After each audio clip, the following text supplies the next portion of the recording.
pass here as they go A deep dive on the brakes. Here comes the 680 to the inside.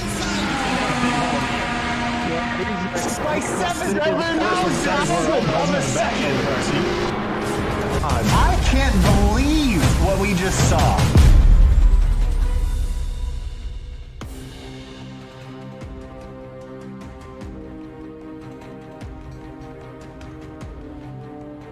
NASCAR's first super speedway was built here in the small town of Darlington, South Carolina. It was designed after the Indianapolis Motor Speedway originally to be the super speedway of the South, and it was supposed to be a perfect oval. But the minnow pond outside of Turn 4 had other plans, and we are given the egg shape in order to keep that pond as it needed to be. So now Darlington Raceway is where we sit here tonight. The narrow groove right up against the fence, the high speeds. It'll test a driver's skill, fear, determination, and what he will do for the victory here tonight. It's the ERSCA Pristine Auction .com series here tonight on SimTV, and of course it's here, and it's me, Corey Silva, in the booth along with a couple people you're not used to seeing. I got Evan Black, my old primetime racing TV commentator, and from the Belly Up Sports podcast we have none other than Rattlesnake himself. So guys, welcome to Darlington here on a Monday night. 133 laps of action, should be a good one for us. Yeah, I'm really looking forward to getting back here in the booth tonight. It's been probably about a year since I've done this, so gonna be a little bit rusty, but we'll see how it goes. But yeah, Darlington, it's a really fun track, and it's gonna be really cool to see how these guys manage to run around here. These Xfinity cars, they're pretty low downforce and pretty good amount of power, so they're gonna be slipping and sliding. And it's pretty warm out there today, 80 degrees outside with the 83-degree track temp, so the track's gonna be pretty slick. Yeah, I'm excited to be here as well. This is Rattlesnake, host of the Chairgating podcast. Speaking of being rusty in the booth, I've never done this before, so we'll see how it goes. All right, well, fun for all of us, first time experience, and what better to learn than the track Too Tough to Tame, the Lady in Black, whatever you want to call it. One of the most difficult tracks on the NASCAR campaign, and we got a good group of guys here in ERSCA, so we'll be interested to see how they do persevere here tonight. And there's guys that we're used to seeing up top of the speed charts and or scoring pylon, whichever one I want to say. Guys that we're used to seeing up front every single week, your Tate Lytles, your Scott Crumps, your Damian Leidingers, Nick Massey, Josh Adams, and we'll see if there's anybody new up front this week. Again, at the more difficult track, we'll see if anybody up front have off race or anything on those lines. But qualifying is just about to conclude itself here, so it does look like Tate Lytle in the 56 didn't have a good run last week after an early out, so he will be looking for some redemption here at the Lady in Black in what is the Belly Up Sports Southern 200 here tonight. And these guys are getting themselves ready on the grid, so without further ado, let's bring it to you. The SimTV starting lineup here tonight from the Darlington Raceway. On the pole here tonight, that number 56 of Tate Lytle. And Tyler Riggs on the outside of the front row. We have Chris Wright in third. Brandon Key rolling off in the fourth position.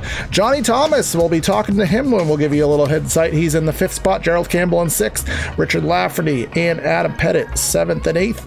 On the 9th and 10th will be Josh Adams and Scott Crump, two of the big runners that we will be looking for in the remaining starting lineup will populate on the bottom of your screen. So I know, Evan, we haven't driven us personally as much as we used to, so we may be a little bit announced to what the newest nuances with the Xfinity machines are, but we know Darlington well enough to know that there's a lot of things that you have to do right, a lot of things you can't do, because that wall will come out to bite you if you overdrive it. And another thing about that wall is, we have that new safer barrier all the way around this track now. So turn 2, that wall is a lot closer than it used to be now on the exit of that corner. So it's going to be interesting to see how these guys manage to, manage that corner. I guess that works. I'm Evan. How they manage that. We love our iRacing, but let's not give them too much credit. They didn't actually get to that, so we do still have the standard safer barrier. No, they did not. All right. Well, completely disregard what I was saying. Yeah. So I guess turn 2 definitely still going to be a bit of a trouble corner for a lot of these guys, because how that wall is, the radius of that corner kind of changes a little bit, and the wall does start to kind of stick out a little bit more towards the exit of that corner. So that will be interesting to see how these guys do manage that corner. Yeah, and there will be some new graphical features here. Just we just, as many people know, and if you don't know, iRacing has their quarterly updates 4 times a year, and technically we're in week 1 now of the season number 3, but we're on our most recent update. You can kind of see a lot more solar glare, some different effects with the lighting. You'll see some camera shakes go on in a couple of our camera views, which will be kind of cool to see, so we'll be looking forward to that. Weather conditions here tonight at the Darlington Raceway. Looks like it's about 6:30, so have a hunch we will be finishing under the lights here. 80 degrees in the air, 82 track temp with a minor 2-mile-an-hour east wind. We will be focusing on one driver specifically here tonight, one that Rattlesnake, I know you'll be enjoying. Johnny Thomas, we have our brand new SimTV virtual in-car. You can see here Johnny Thomas, that's him driving right now. That's him in his sim racing cockpit, and we will be following him from the 5th starting position here tonight throughout the race. So get ready for 200 laps, well, rather 200 miles of racing, 133 laps here at Darlington. Flagman has the flag in hand, and there it goes. We're racing here, the Lady in Black. Taking off a little bit early there, trying to get a good jump, and he does so. Going to be easily cleared down into turn number 1. Battle going on for second. Now the top 7 or 8 now all clear and single file through 1 and 2, which is very important for these guys here, because turn 2 is not a place you want to be side by side. No, it is not. Really not. There's not really a point on this track where you really do want to be side by side. You really do have to, race the track, not so much race your competition. But of course, it's going to kind of get in the way at some point. So you will have to do that.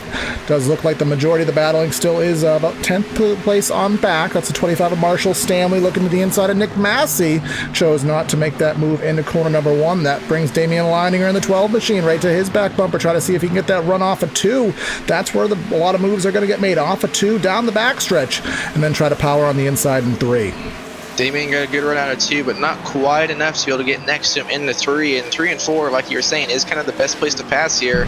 You really don't want to be side by side into 1 or out of 2. But now Damien looking to the inside of that 25 machine, down the front stretch into 1, going to back out there. Smart move to not try and go side by side through there, as most of the field's starting to get singled out. All right, Rattlesnake, I do know that, obviously you're a little bit new to this, but, what are you noticing so far about, you've been with the season, you've been watching us all season, you kind of know who to expect and, who's going to have good runs, stuff like that. So what are your thoughts here in the opening laps?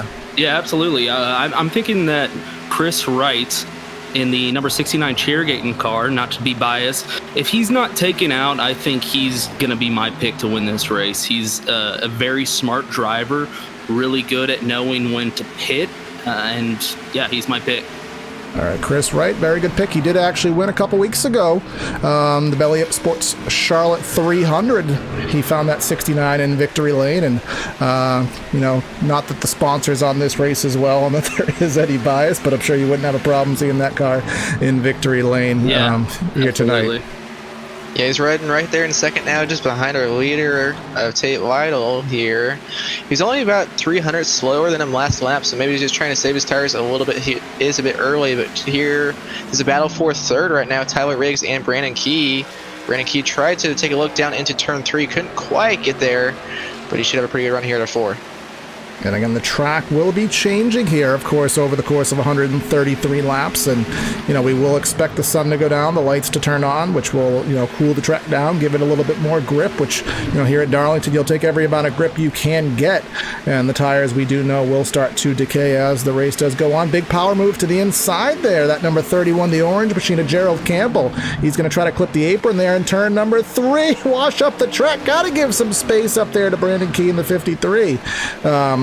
And they do race hard off of corner number 4, side by side down to the turn number 1. Key's going to make a move underneath Tyler Riggs. Ooh, that's really close there through 1 and 2. That's not a place you want to try and pass, but he's going to try and make it stick. Now out of 2. Not going to get the 3 wide.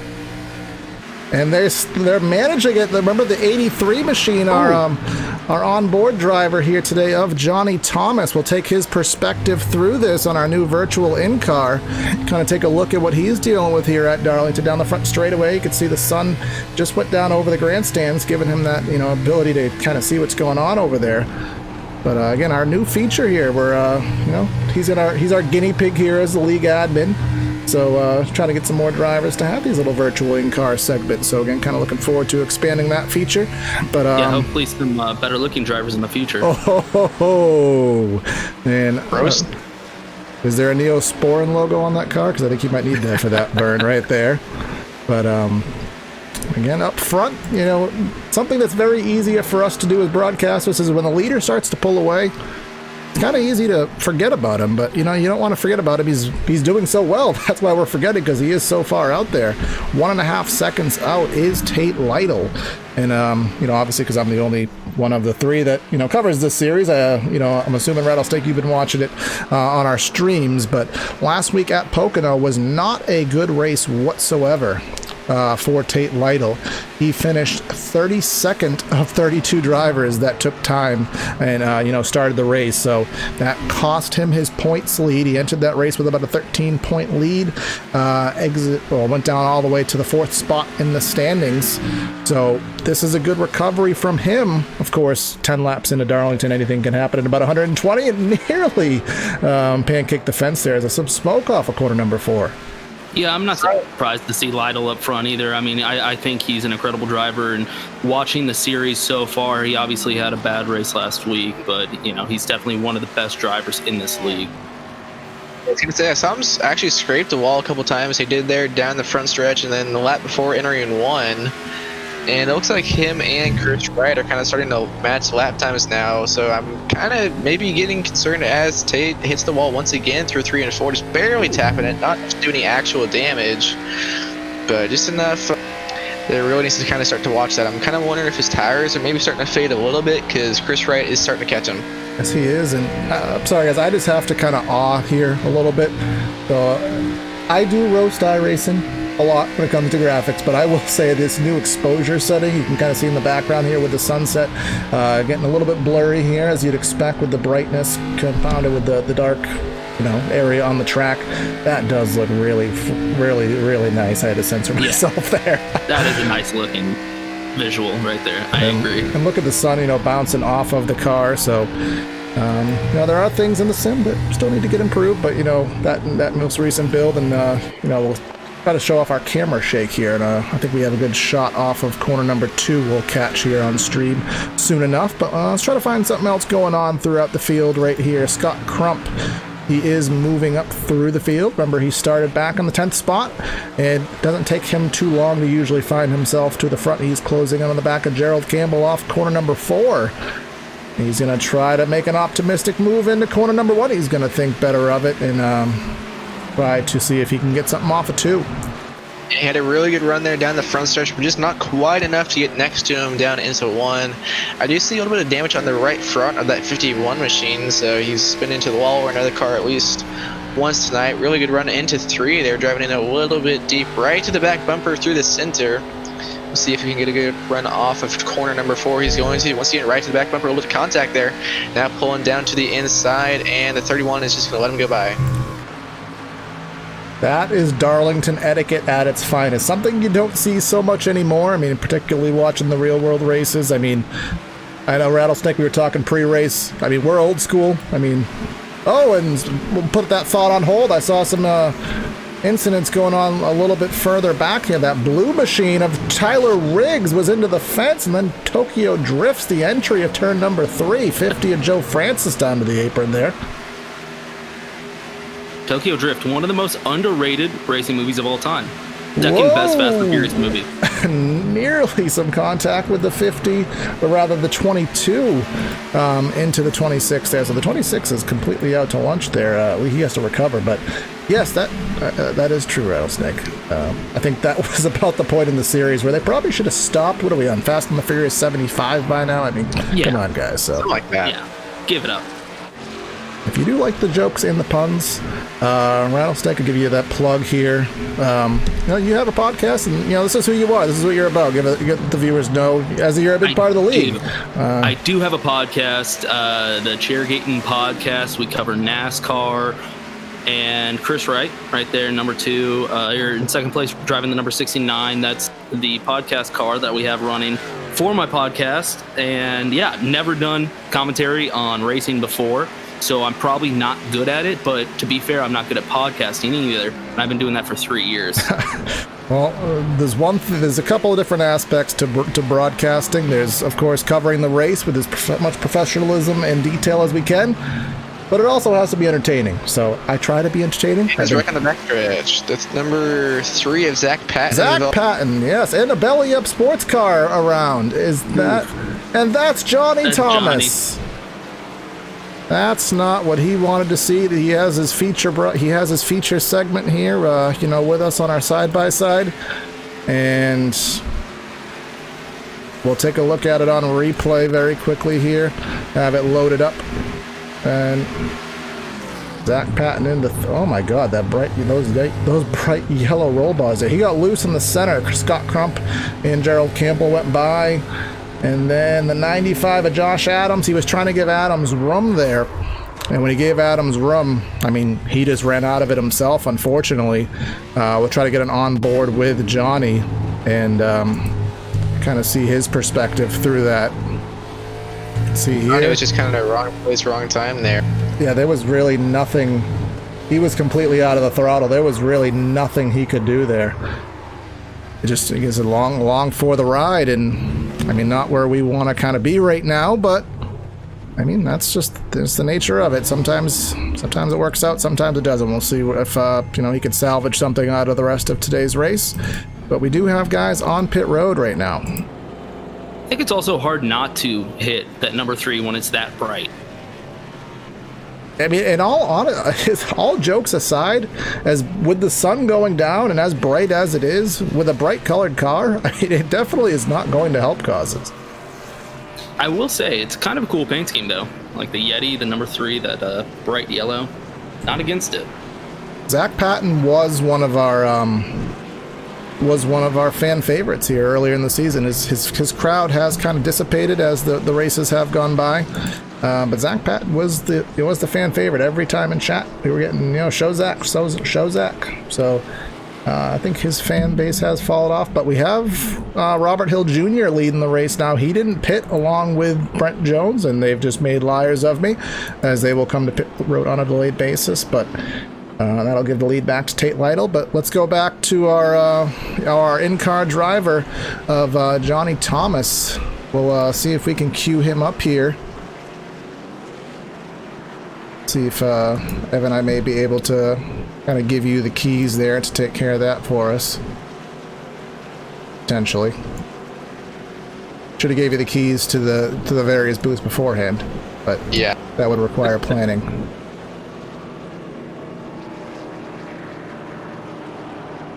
Patton's fan base that fell off early.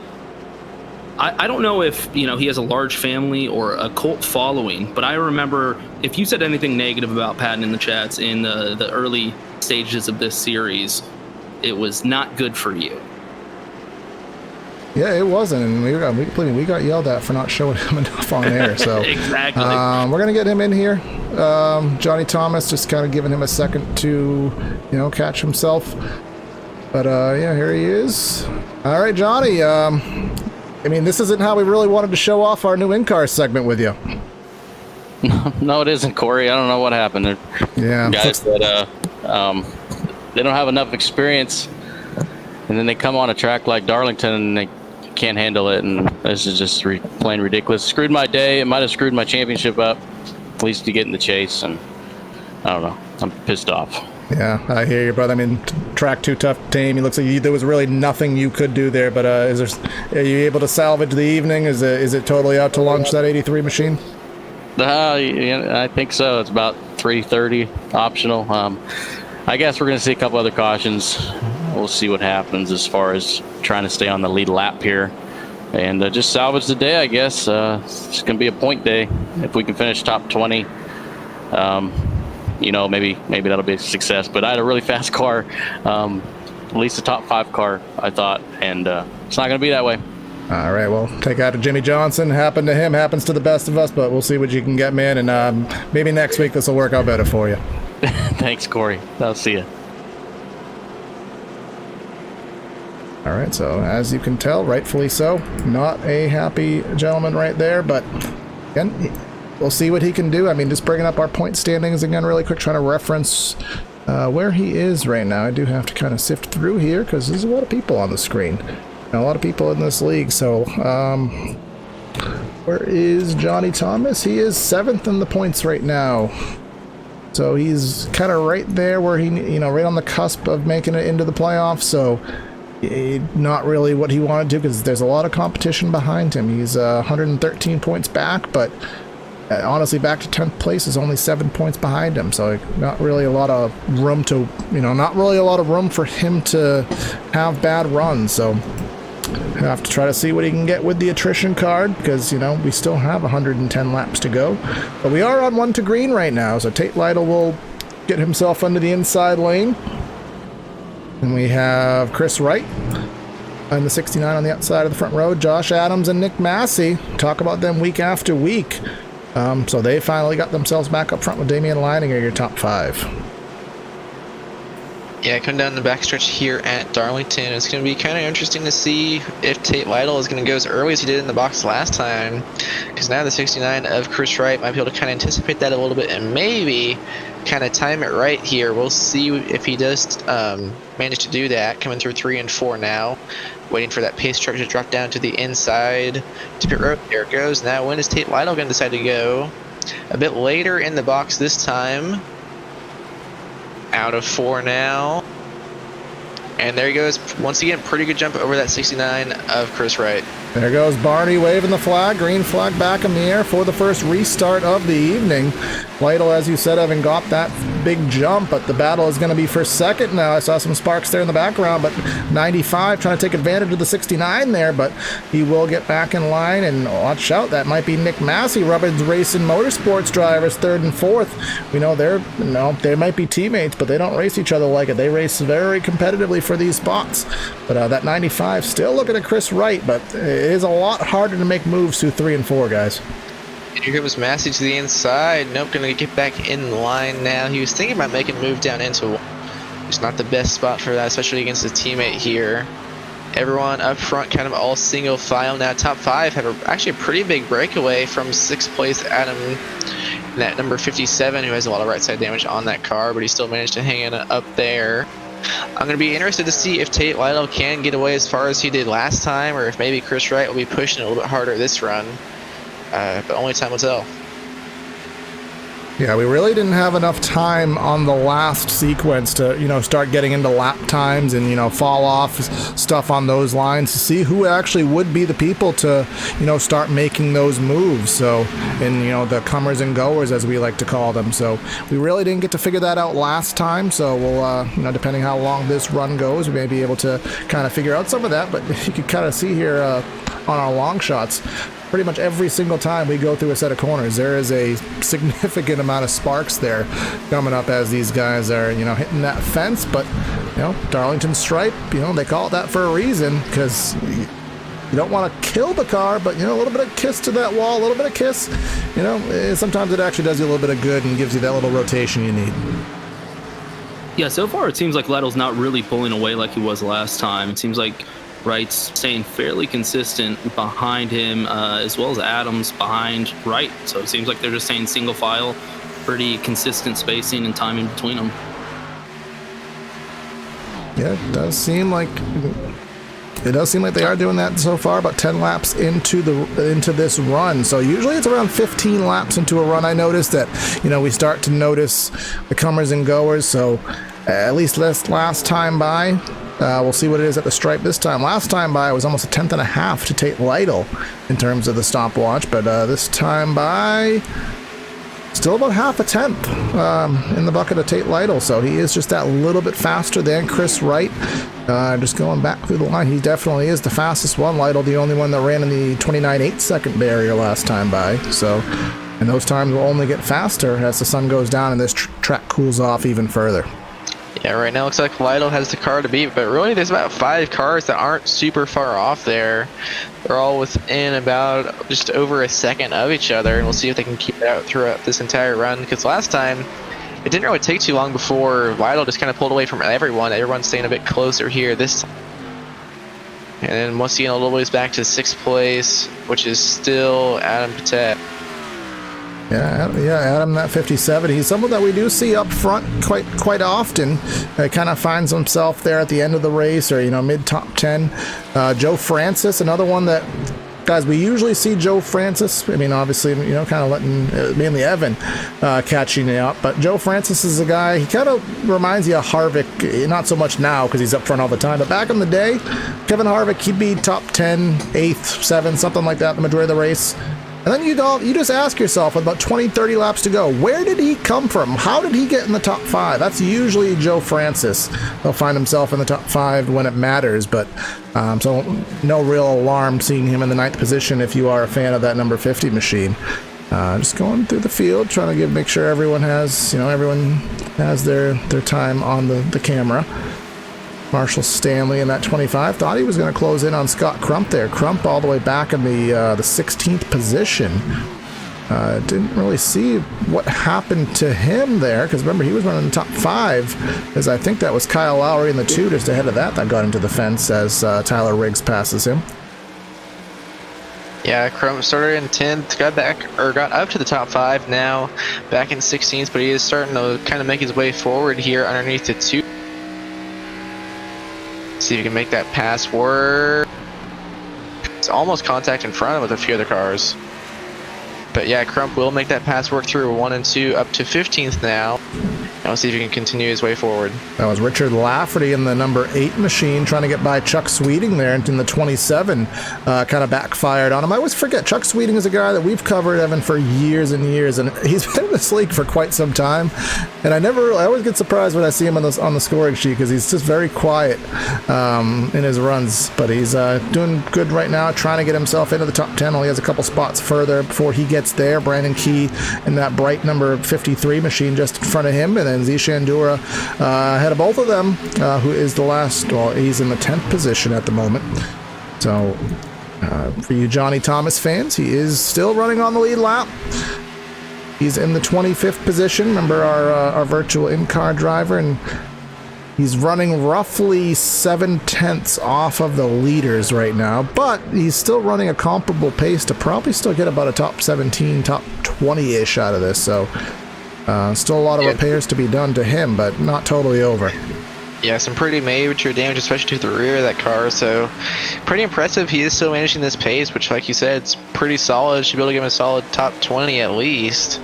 And especially as attrition will, I'm assuming, will more than likely come into a factor in this race just due to it being at Darlington. But yeah, he should be able to still manage a pretty solid finish. Oh, time of that. Looks like that lead by Lytle is just continuing now.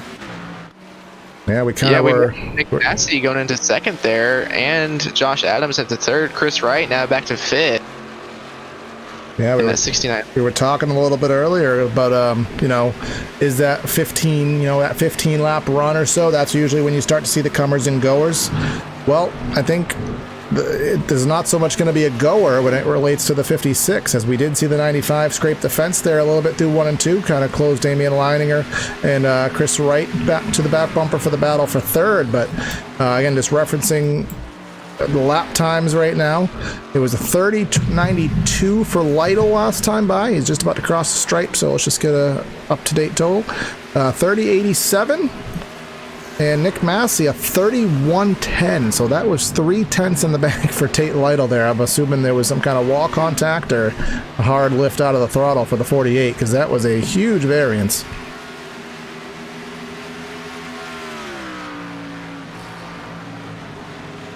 I do want to reference as well, just for the fans at home, I am still, this is race number 2 since I've been back off of a complete system update from literally having nothing. I had to restart every single thing on my primary racing broadcasting PC. So the only thing I'm really concerned about is the audio level. So if anyone watching, if you have any recommendations of someone's too loud, engine's too loud, music's too loud, something like that, feel free to give me any kind of feedback in the chat as I try to fine-tune things a little bit.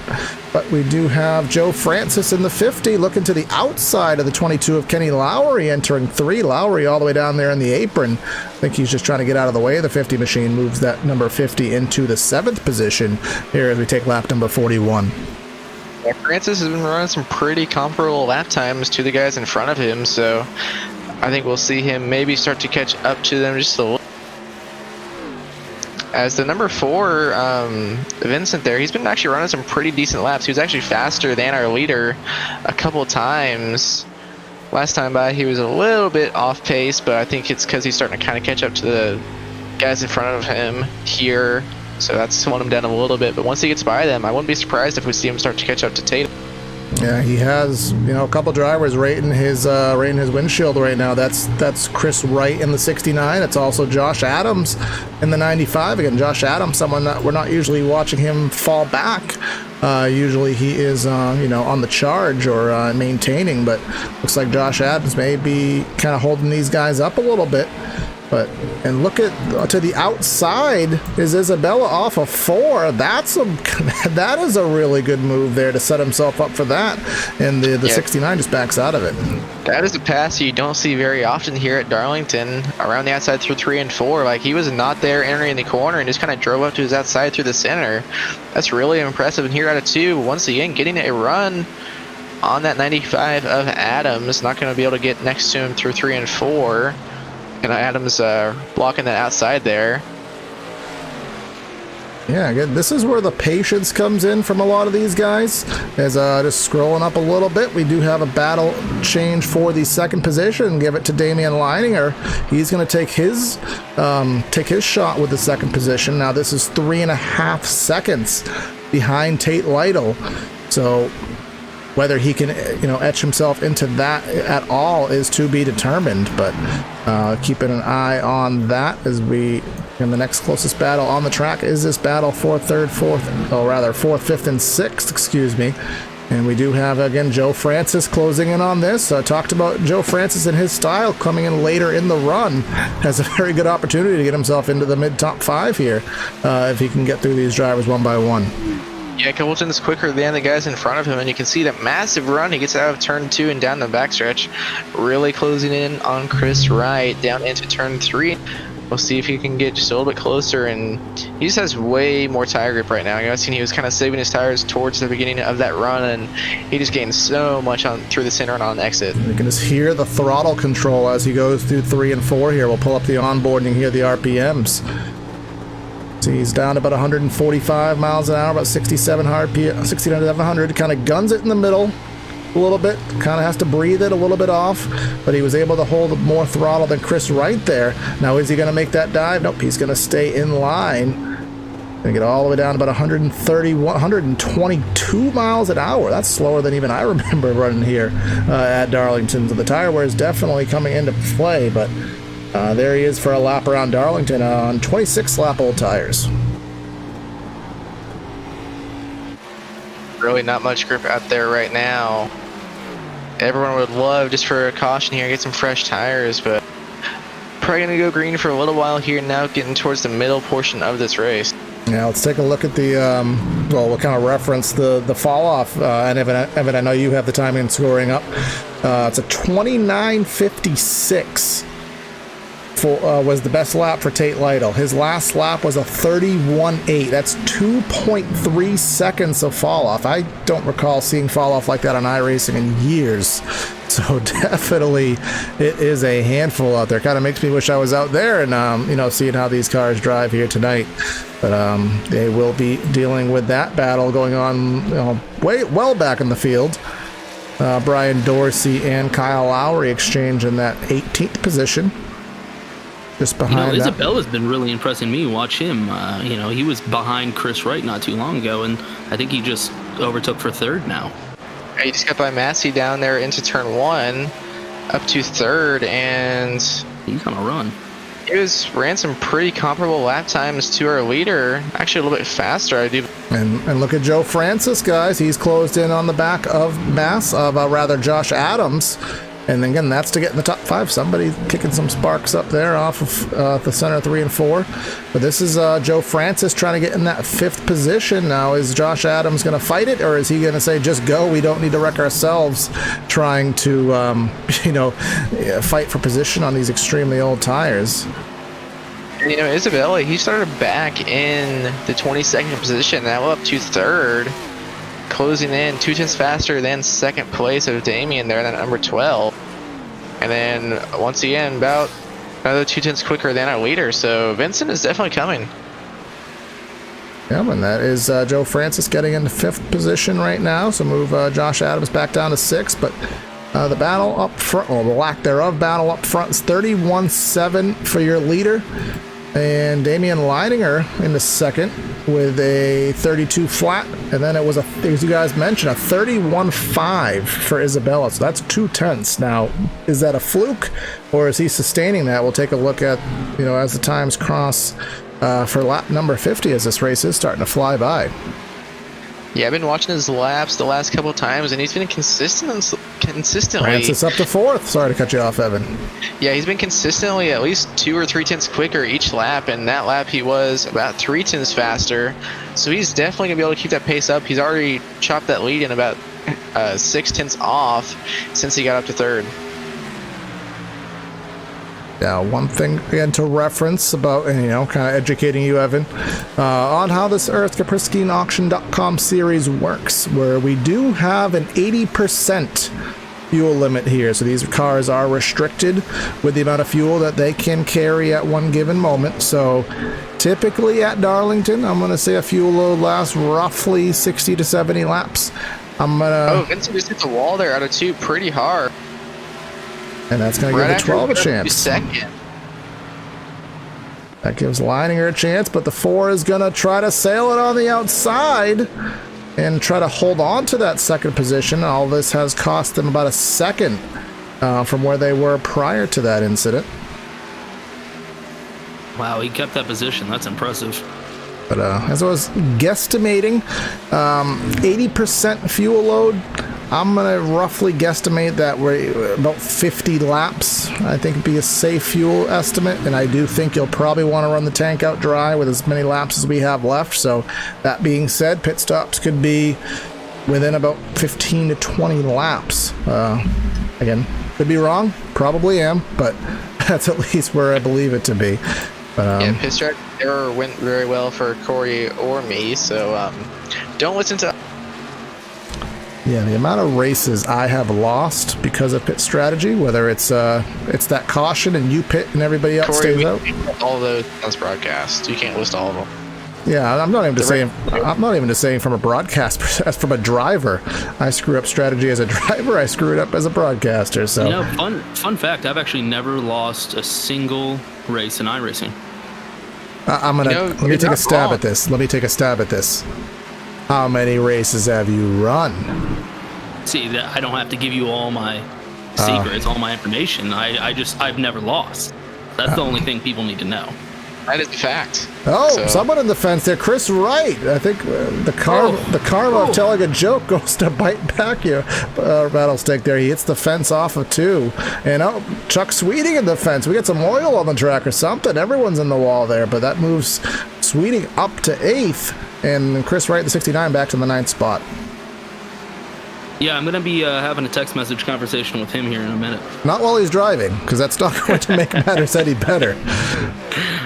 But yeah, 36 lap on these tires, and that's going to kind of start to wear them out quite a bit, and just way less grip out here right now. So it is really hard to keep it out of the wall here on these little tires. So some managing it better than others, Sweeting and a few others getting into it, but Sweeting is now kind of starting to fight back on the outside of Nick Massey here for 7th. Massey kind of starting to drop back after his really good run towards the beginning of that previous restart, but that's starting to drop back.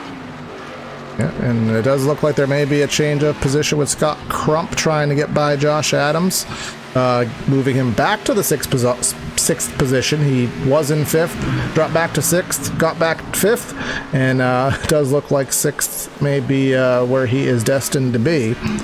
There's again some more Sparks, who is, I think there's a lapper to the top of the racetrack there. Can't quite make out who that is on the long shot. I think that is Sean Dias, I believe. To the outside, letting leaders go by. Yep, that is him in the 87 machine. And I will say, and I think we've all been there, well, not so much the guy that hasn't run, but Evan and I, as Dice in the fence again. Sometimes this is probably the hardest track other than a road course to get out of the way of the leaders. Oh yeah, for sure. Because just really wherever you go, unless you're on a straightaway, it's just kind of a bad spot to be. You know, there's always someone trying to go on your outside or your inside, and especially just with how turn 2 is shaped, you can't just stay up high and let them go by, or you're gonna hit the wall. And if you stay low, you're gonna be in the way. So really, there's just kind of no place to do it except for the straightaways. Oh, we got Chris Wright and Nick Massey. Something happened with them in 1 and 2. I think they were just kind of having an exchange there. It didn't work out the way they wanted it to because Massey really checked up there. I think the cycle of green flag stops may be beginning a couple laps sooner than I predicted. Who's that? Brandon Key in the fence there off at 2. And it leads to another point, guys, where Darlington Raceway, again, we talked about probably the hardest track to get out of the way as a lapper. I'm going to say definitively this is the hardest track in NASCAR to make a green flag pit stop on. Say that it's almost too tough to tame. It's almost as if the nickname is accurate. Almost. Yeah.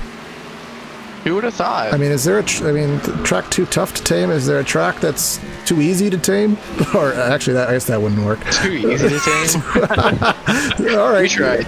Big segue. Nick Massey comes to pit road here on lap number 61. Saved me from that misery that I'm sure will get reincarnated before the race is over. But Marshall Stanley also finds himself in the Darlington Raceway pit lane here on lap number 61. So when Massey was on the ladder into the top 10, I don't think he's going to have the power to pull in a leader a little bit before they plan on, as that's the 83 Thomas will get out of the way of your leader, Tate Lytle. And look at the closing right there. Another belly-up sports car, the number 26 of Tyler Riggs. He's on fresh tires, and he's just, look at him, just pretty much he has the turbo gear, it seems, in relation to our leader. You know, once these guys, especially like once Francis and a few others that are a bit closer to Lytle come to pit road, then Lytle's going to be kind of forced to, but he has a 4-second lead right now, so he can afford to stay up maybe another lap or two after the guys behind him do, but he can't stay out there for very long or he's going to lose this lead.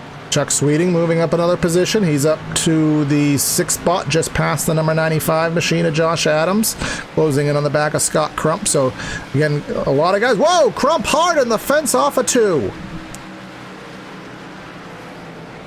Almost contact. And then he's going to immediately pull himself to pit lane here after that contact with the wall.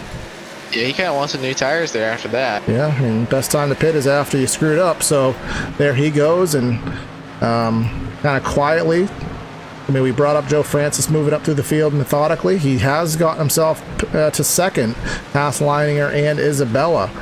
But Zishandura in the 10 machine, he finds himself on pit road now. Adam Pettit in the 57.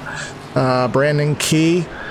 Kenny Lowry, Brian Dorsey. So pit road is a very populous place right now, but again, we're still waiting on our top 5 realistically. Haven't seen anybody, big dogs up front, haven't seen anybody peel down yet. Yeah, surprised about that, because I figured some of them would have started to come down here a little bit, just maybe try and get a jump on Tate Lytle and maybe gain a little bit of ground on him. But no one coming down from the top 5 so far.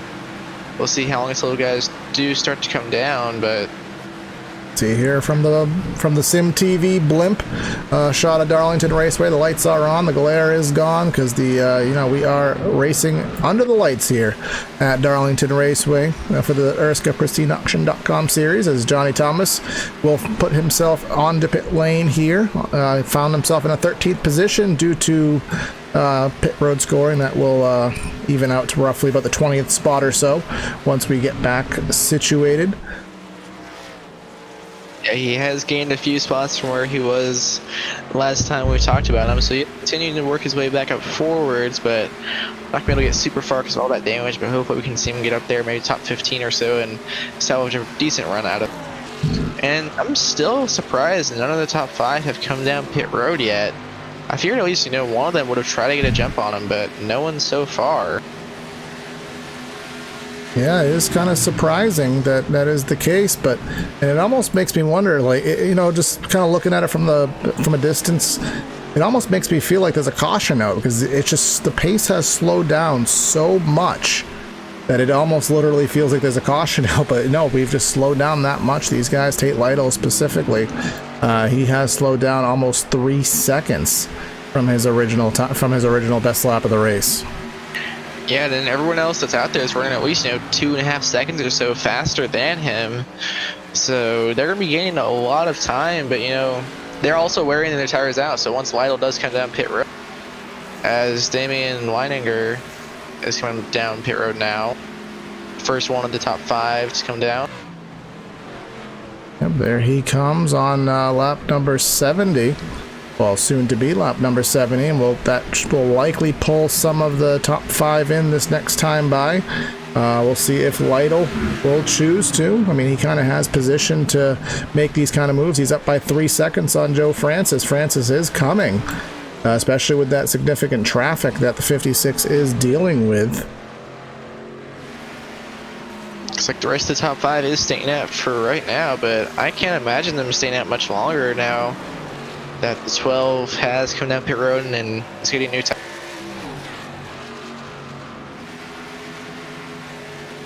Coming down the backstretch now, we'll see if Lytle does decide to come down pit road this time, or if he will stay out for at least one more lap. Looks like he is going to be staying out once again, almost in the wall there through 3 and 4. Yeah, so it's still surprising to me, but these guys are definitely pushing the fuel load. They're on lap number 50 in the stint right now, so I would have assumed that that was going to be roughly the fuel load, but again, I didn't predict to be a crew chief, or a good one anyway, so obviously the fuel load's a little bit later than 50 laps. But I'm expecting the 4 Vincent to come down this time.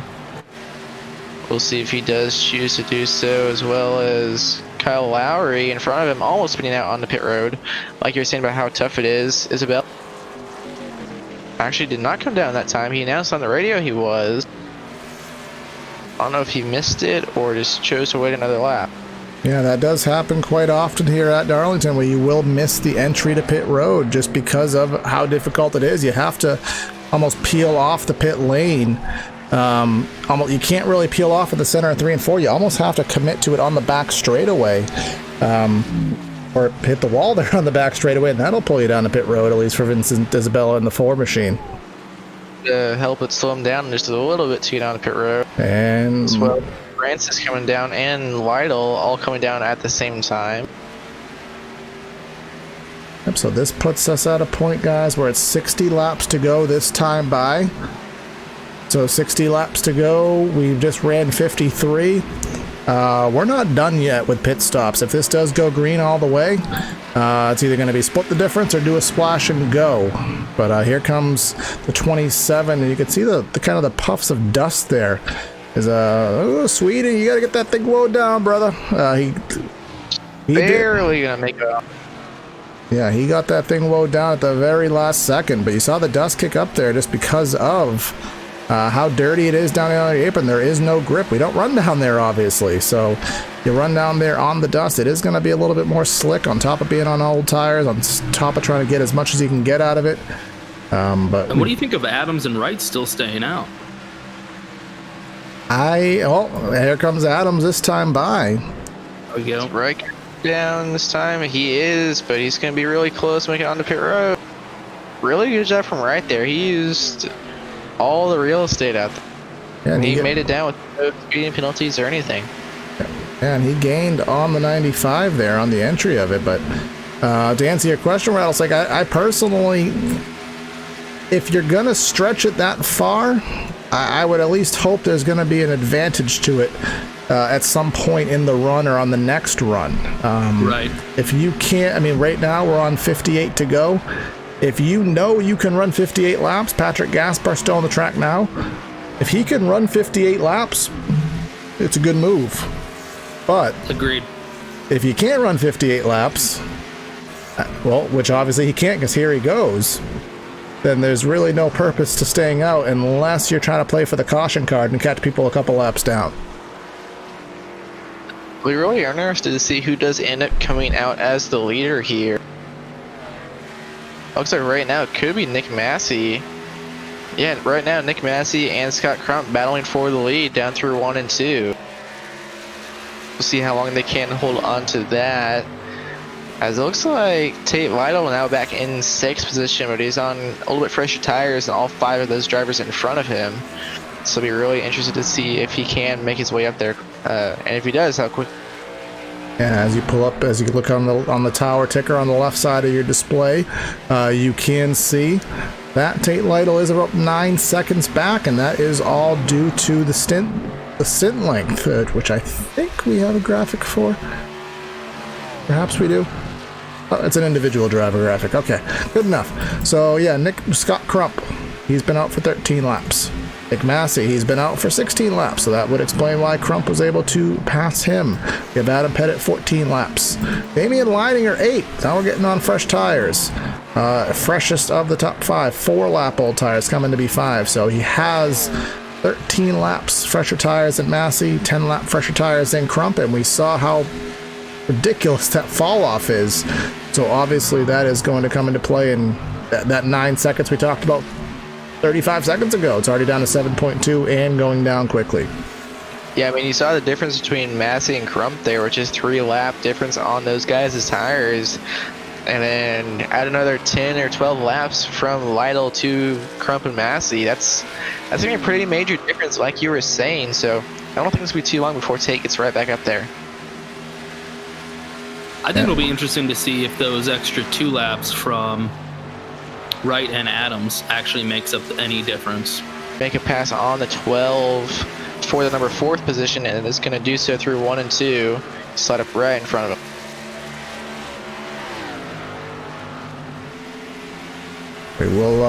We will start to go through the field here in just a matter of moments, and start to give you guys a rundown of where everybody may be running here. We are past the halfway point. Did kind of miss that perspective of it. Usually I'm pretty good about catching that, but yeah, we did miss that because of all the pit stops. But we'll try to just a brief moment, just kind of adjusting some things over here. All right, but yeah, we are on lap number 81 now, so we'll go ahead and do a through the field here on the ERSCA Pristine Auction.com Series Belly Up Sports 200 here at Darlington. Scott Crump started 10th. He is currently leading tonight's efforts. Nick Massey running in 2nd. Tate Lytle running in the 3rd spot. Damian Leininger in 4th, just past the 5th place machine of Adam Pettit. Brandon Key is in the 6th spot. Joe Francis directly behind him in 7th. Vincent Isabella in 8th. Richard Lafferty in 9th. And then Chuck Sweeting rounding out your top 10. And currently in 11th, we have the number 22 of Kenny Lowry, who just got the wall there out of turn number 2. In 12th, we have the 26th of Tyler Riggs. 13th, Josh Adams, who is one of the 2 drivers on the freshest set of tires. And then right behind him, Chris Wright running in 14th, also on those fresher tires. 15th is Gerald Campbell. 16th is Ishan Dura. 17th, Marshall Stanley. And last car on the lead lap in 18th is Brian Dorsey. And then 19th, Kyle Lowry, first car 1 lap down. And then also a lap down who stayed up the longest during that run, Patrick Gasper in 20th. All right, and then rounding out guys on the racetrack, Dylan Thomas, Robert Hill Jr., Davis Warren, Brett Jones, Sean Dias, and our virtual in-car driver, Johnny Thomas, who is, he's in the pits. And then we have Joshua Personet, Zach Patton, and Kyle Hanshaw, who are all retired out of tonight's efforts. So did Johnny Thomas give up? I don't know. Let's ask. Has he thrown the white flag yet? All right, let's we'll grab him. Hopefully, multitasking is not one of my strong suits, even though it should be. No, we're men. We weren't built to multitask.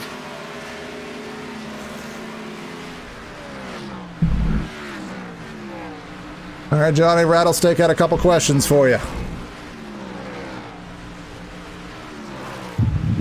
What's going on, Corey? Johnny, You got there? me? Yeah. I see you drinking Lone Star. What are you trying to be, a Texan? This is my favorite beer, man. Okay, well, I done blew up. Okay, I'm right there with you. Have you given up? Yeah, well, when you blow up, your day's done. Okay, so do you think if you were maybe a better driver, this wouldn't have happened? I think if the 3-car was a better driver, it wouldn't happen. Okay, are you willing to tell the 3-car driver that virtually? No, I like Zach. I'm repping his podcast, the Bussin' with the Boys podcast, and then he hits the wall and takes me out. But he didn't mean it. But would you say that because of that, his podcast is inferior to the Chairgating podcast? I tell you what, Chairgating podcast is a good podcast. There you go. But the Bussin' with the Boys, okay. We'll just leave it at that. Bussin' with the Boys is pretty good too. But yeah, you're the man, Rattlesnake. But tough day for us. We're out, and looks like we got a caution on the track. All right, Johnny, we'll let you back at it. Thanks for the words here, and thanks for being good-spirited, given the fact that you haven't had the best day. Thanks, guys. Yeah, it happens. Yeah, so we did have a caution flag there. I think it may have been something to do with the 22 machine. Did kind of lose focus of it as we were talking to Johnny there, but we do have everyone down pit road for what should be the final stops, given no other further cautions, because we are at a fuel window. Yeah, for sure. No one's going to come down pit road under green during this final run here, so we'll see if this is the final stops, and if so, whoever wins this race off pit road could end up being the race winner, because track position is definitely going to be important here, and Scott Crump looks like he might win the race off pit road. It's going to be close. Yes, he will. Lido comes out second. Richard Lafferty, I think this is just a fuel strategy, or just a strategy to lead a lap. Lafferty in the 8 did stay out, along with Kenny Lowry in the number 22 machine. Sorry, guys, we did not get a replay of that. Obviously, we were talking there and having some fun with Johnny Thomas. Tried to catch it a little bit live, but regardless of that, it is our second caution of the event, and Lafferty will come to pit road, along with, actually not along with Lowry. So I think Kenny Lowry trying to lead a lap. Will he pass Lafferty in the pits to lead that lap? Answer to that is yes. So that will be lap led for the 22. But it is Crump, Lytle, Pettit, Francis, and Leininger. Those will be the top 5 guys on fresh tires once we go back green.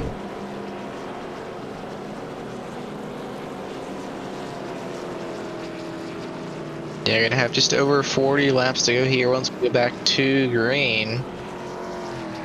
I'll be curious to see who kind of saves their tires the best, because it's going to be kind of hard here to know if you need to go hard or just kind of save a little bit. I think you definitely need to save some, because it is a bit of a longer run, but you also can't fall too far back here. But I definitely think Lytle is going to be the one to beat for sure. He's had the best car all night, even on the longer runs. There's a couple guys that were a little bit faster on the tail end of that last run, but still no one was able to catch up to him. Yeah, I think that's going to be the case, but sometimes a short run is just enough to screw people up. How many times have we saw? I think we saw it in the Gander Outdoors Truck Series race the other day. Grant Enfinger? Can't remember if he won. I should remember it because I'm referencing a story, but the guy who dominated the race didn't win. I want to say it was Enfinger who made a pass there. I think that's Corey. What was that? So I think that's happened more than once. Where I didn't know a story, or someone lost a race? Both. Yeah, probably. Yeah, I'll be interested to see what Isabella can do, because like I said earlier, he put together an incredible run, and what are his tires at? Are they fairly fresh? Well, looks like everyone did pit, so everyone's going to be essentially on equal turf here for the remaining 43 laps. Yeah, Isabella definitely was the fastest car on that long run there, and he started a little bit further back now. This is the highest track position he's had on a restart here in 7th now, so I'll be curious to see if he can maybe kind of march up there, maybe have something to challenge with Lytle, but it's going to be really tough to challenge with him. Indeed, that is the case, but we are here on lap number 90. I think we should get the one to go this time by. You can see a bunch of guys taking the wave around here because Scott Crump is registered as your leader, but 3 drivers ahead of him. 84 Robert Hill Jr., 83 of, I think, is that Johnny Thomas? Can't tell who that is. But there are 3 drivers in front there. They're all getting the wave around here. That's not Johnny Thomas. Somebody else. Sorry, guys. But 3 guys. Someone. Yeah, somebody. Cars I don't recognize a lot of, and that's something about Darlington as well. As Darlington does bring Warren in 20. Yeah.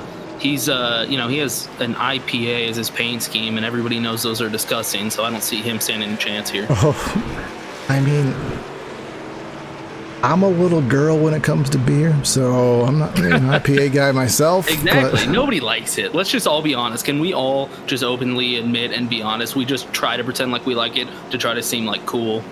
I mean, you have to, as a guy, you have to drink beer. I feel like I'm legally required to not answer this question. Yeah. As a guy, No, you you have are to not. drink beer. But Right. is it really delicious? I mean, I guess that's an individual thing.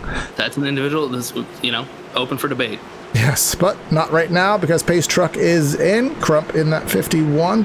He is going to try to get the lead and hold off that 56, get him in dirty air. He's going to do exactly that on the loud pedal here. Take a lap number 92. Gets the jump he needs for the restart. Just got a pretty good run to the second place. Tate Lytle not going to be able to get to his inside quite. All single file up through the top 5 or 6 now out of turn 2. How long do you guys think until Tate Lytle gets up there? Well, it depends, Evan, and we know how dirty air can be. So, if dirty air is a thing, then there's gonna be some issues. If not, then I'm gonna estimate within about 5 laps. But we'll see how the aerodynamics of being behind for really the first time all race affect that 56. Yeah, I don't think it'll affect too much since these cars do have a bit lower downforce than all the other NASCAR vehicles, but it is going to be really interesting to see as he was only about 200 quicker last time by than Scott Crump. We'll see what it is here. So coming out of turn 4 now. And they're kind of starting to pull away. Francis back there in 3rd isn't too far back, and then 4th place on back is all nose to tail. We'll see if they can stay close together. Yeah, we will see that, and the biggest question that I have is, are we done with cautions right now? This is where, everyone's on fresh tires. Everyone's, going to have the maximum amount of grip they're going to have. The track's as cool as it's realistically going to get. We'll bring up that just as reference. Actually, it really hasn't changed that much. We started about 82, 83 degrees.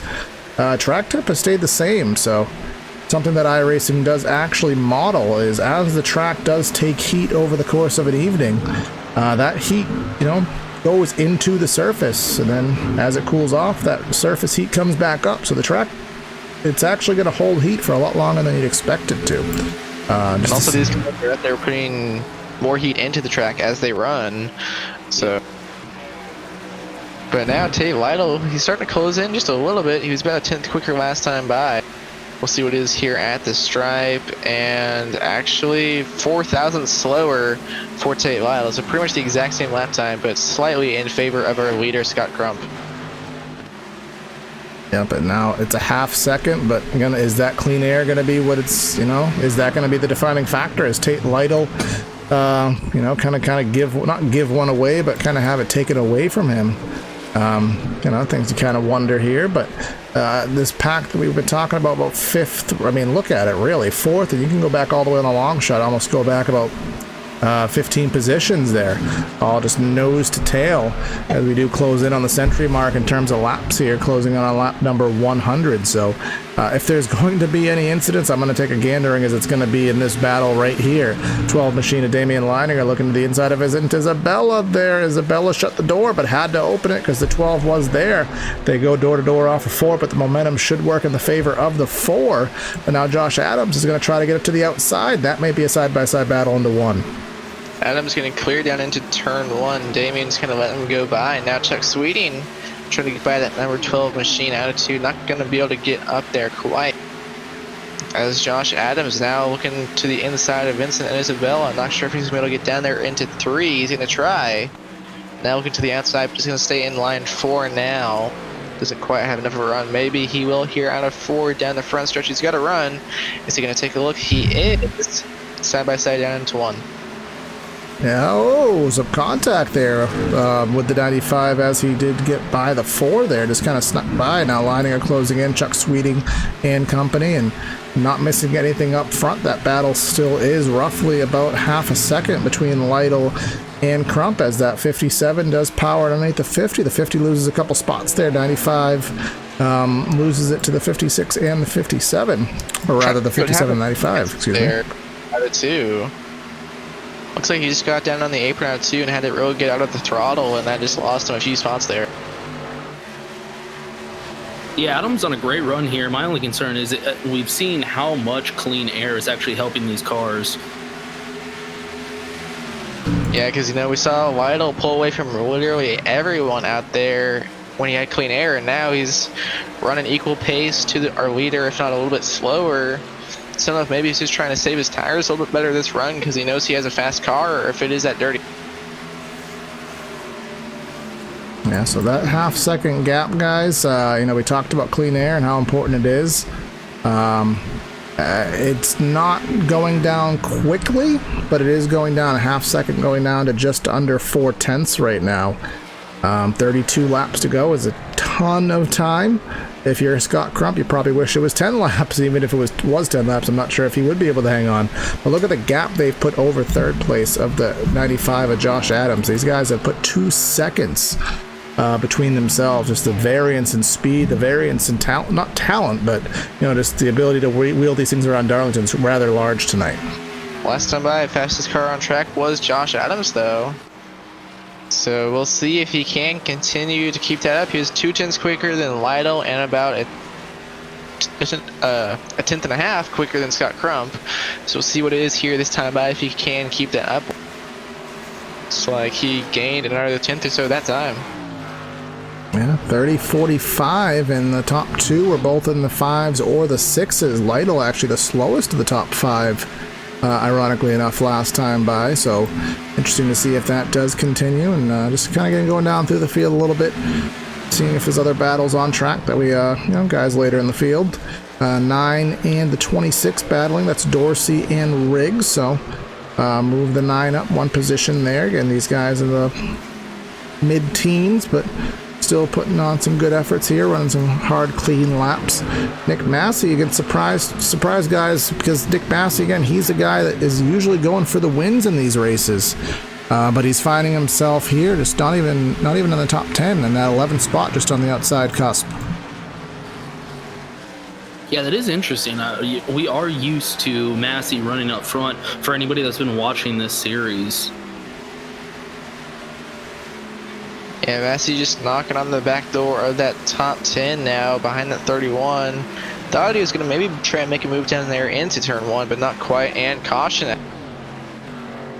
Trying to look and see who that is. I see the 20 of Davis Warren. We were just kind of having some fun, you know, regarding him a little bit ago, but some heavy damage to the front end of that machine, so you know, open up our Sim TV replay and try to figure out what happened. Coming off of corner number 2. Seems oh, he just hard into that safer barrier and then hard into the backstretch wall. A couple drivers had to go low to avoid it, but yeah. Well, you know what they say, IPAs do have a hard bite.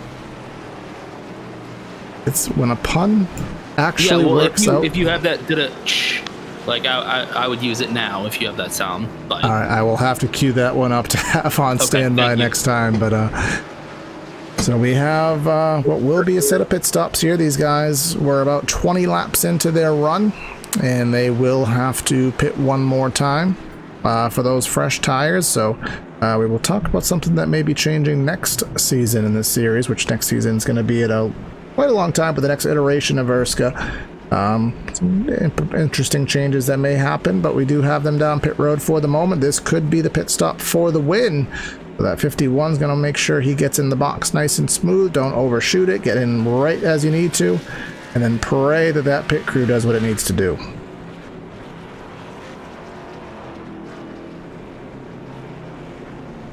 Right sides go up on the 51, and left sides go up. And there he goes. He's going to power out of the box. 95. He will beat him out. Now the biggest question is that 56. The 56 is rolled. It's going to be close. Why do we got it? Now, as we said, is that the race right there? I think it very well may be. It might be, yeah. Now, a lot of pit road, so yeah, just kind of describing the intricacies of pit road here. Both in the real world and in iRacing. Of course, the pit crew, they're going to be roughly the same within a second every single time. But the time between getting from the first cone through your pit stop, down pit lane to the exit cone, that is all up to the driver. And the reason I reference that is Tate Lytle's pit time from the first cone to start pit road to the final cone to leave it was 48 seconds flat. Scott Crump, 48.6. The variance in their pit stops, actually, Crump had a slightly faster stop. So that just the distance of maintaining your pit road speed, getting into your box more aggressively, exiting without a huge burnout. Lytle just flat out did a better job, and it got him the lead. Yeah, we've seen that just holding that lead is the most important thing in this race. Whoever is in the lead, it seems, is just going to keep it until there's a restart. How many lead changes have there been, actually? I'm curious. We will find that out in a second, but what is going on with the 51 right now? Here's the penalty. Did he get a speeding penalty? It's for passing the pace car on the pit. Well, that is a heartbreak right there, unless it doesn't look like it's going to get cleared by the administrators.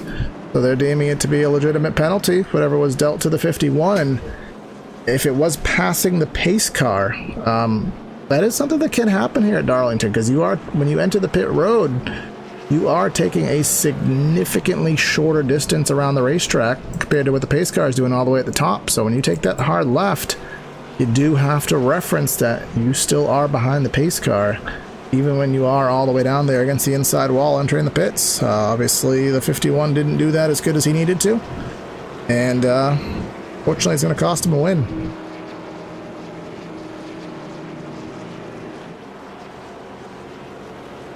So it'll be kind of curious to see here if any of those other guys now up there will have anything for Tate Lytle. Adams up there, Patet, Isabella, Francis up there in the top 5. I don't really know if any of them are going to have anything for Lytle here, unless they can get a good enough restart, maybe stay with them a little bit closer, because clean air has really mattered, as we saw during that last run. We'll see here. There's only going to be like 22 or 3 laps to go here. Not going to have much time. I think it's all about the restart. We'll see Adams and Isabella. I know they've had really good runs, but yeah, I think it's all about this restart right here, unless there's another caution.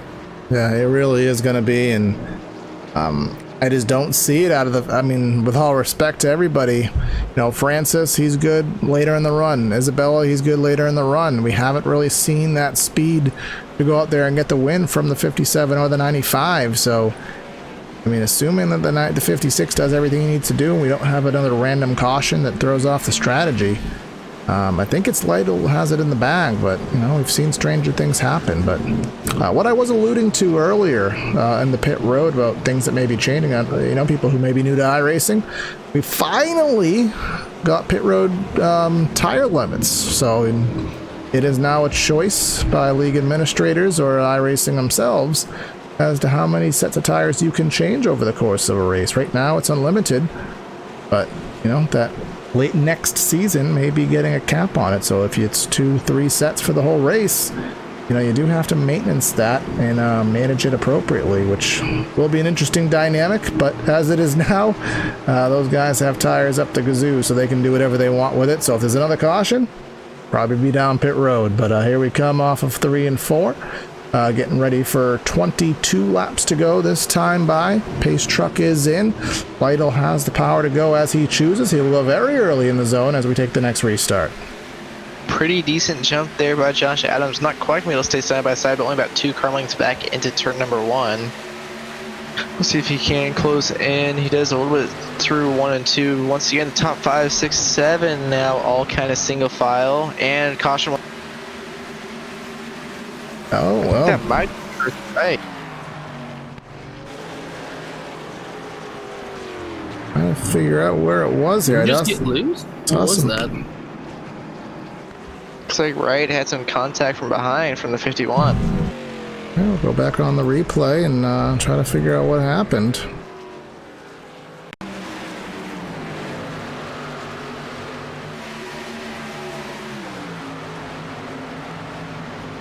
Alright, we have something queued up here. Let's see what shows. Following the 69 of Chris Wright.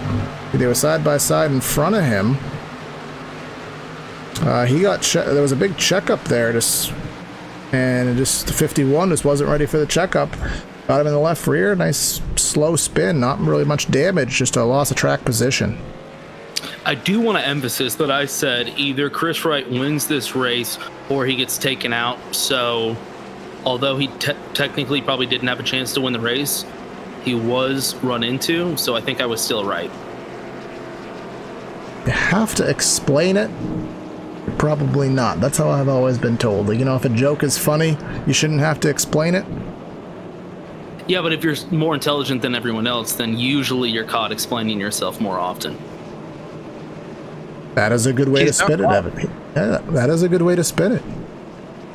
I mean, I'm very good at spinning things. I'm like a washing machine. If a NASA scientist is telling a sophisticated rocket science joke, but it might be hysterical to all of them, but none of us little peasants on here on the bottom of the totem pole get it.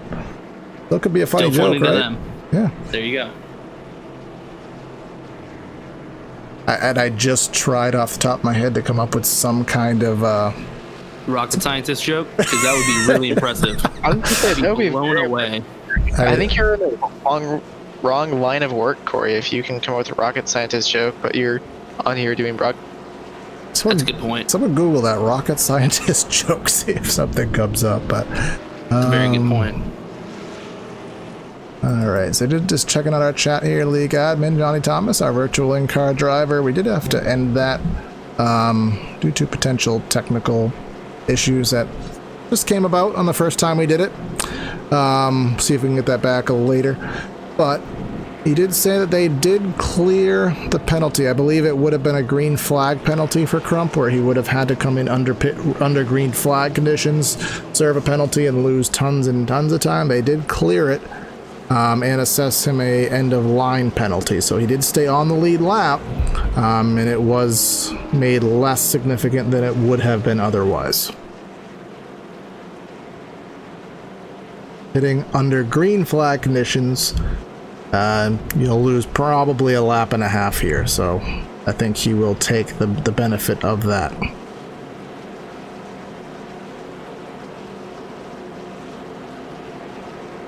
It's going to be interesting at this restart if maybe Adams can time it a little bit better. I don't know if maybe Lytle might try and change it up just a little bit from where he went last time. But, you know, if Adams can stay next to him or close enough, I think he might have a shot at this, but it's just going to be kind of hard. There's going to be a little less than 20 laps to go here. Oh, there he goes. Our camera was following Tate Lytle, and a little bit of connectivity issues there. He just he departed us for about 5 or 6 seconds, but he's back. And lights will be out. No, they won't. This is a very long caution for some reason. So they'll go green, most likely, with 17 laps to go.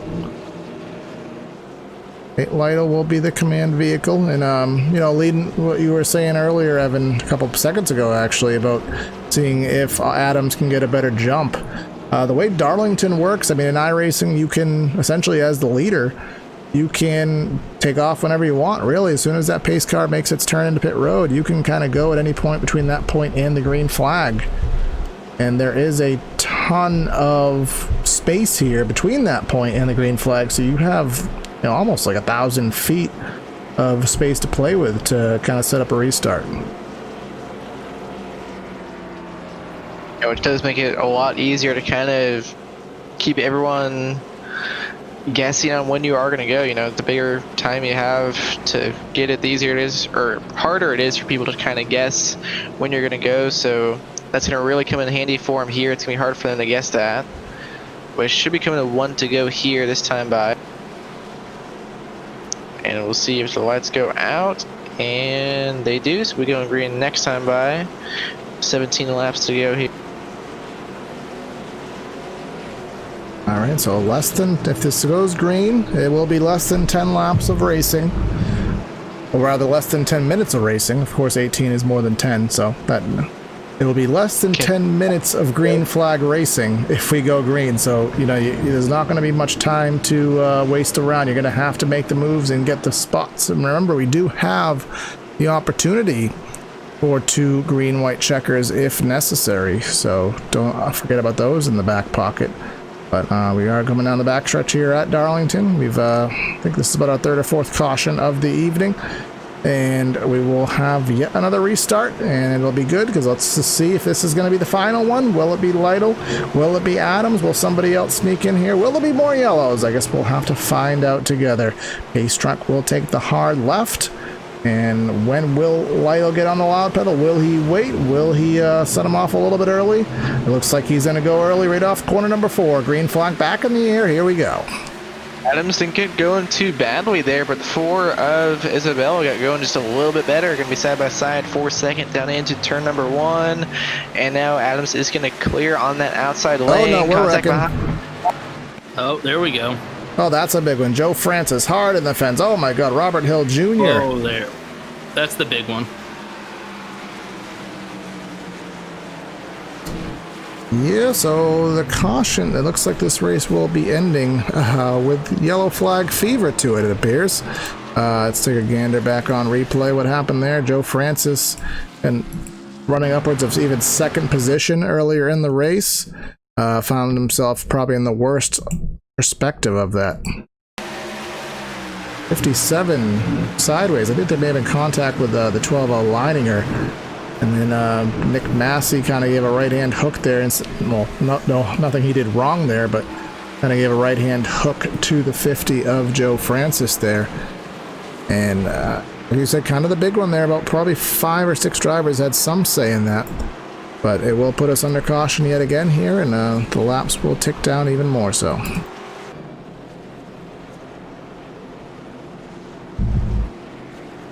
You know, Adams is kind of getting a few opportunities here where he can try and maybe eventually and get that restart right. It's really hard to do, especially at Darlington here. Maybe this time he'll be able to time it right and at least maybe clear 2nd place of Isabella before, or 3rd place Isabella before they get into.